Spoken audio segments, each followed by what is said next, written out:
नमस्कार मंडळी. आज आमच्या घरी पाहुणे आलेले होते आणि त्यांनी असे छोटे छोटे क्यूट छान सोनपापडीचे पाकिट आणलेले होते. ते इथे बघा. यांचा अभ्यास कमी आणि खाणे जास्त होतं. सासूबाई म्हणल्या की चला मी आज मिरचीचं लोणचं करून दाखवते. तर ठीक आहे म्हणलं. त्यांना हळदीची भरणी द्यायची होती, तर माझ्या इथे शेंगदाणे सांडून गेले. मग काय त्यांनी मिरची कट वगैरे केले आणि छान असं हळद आणि मीठ अंदाजे टाकून दिले. ते सर्व काही मिक्स वगैरे केले. छान हळद वगैरे जास्त थोडीशी टाकलेली होती आणि मग भरणीमध्ये लगेचच भरून ठेवायला घेतली. हे बघा, असे पाहत होते जसं काही यांना काही जादू वगैरे दाखवत आहेत.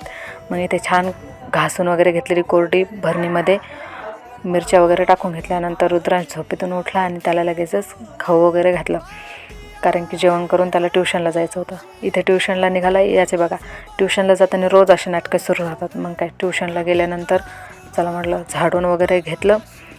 खूप लेकरं घरी असले की गर्दी वगैरे करतात. झाडून वगैरे घेतलं. त्यानंतर ह्या दोघीजणी बसल्या होत्या खोबरं आणि खारीक बारीक करण्यासाठी. मग ध्यानात आलं की उद्या भोगीसाठी बाजरीची भाकर लागते, म्हणून मग बाजरी निवडायला घेतली आणि रुद्रांश ट्युशनवरून आल्यावर असा ऊस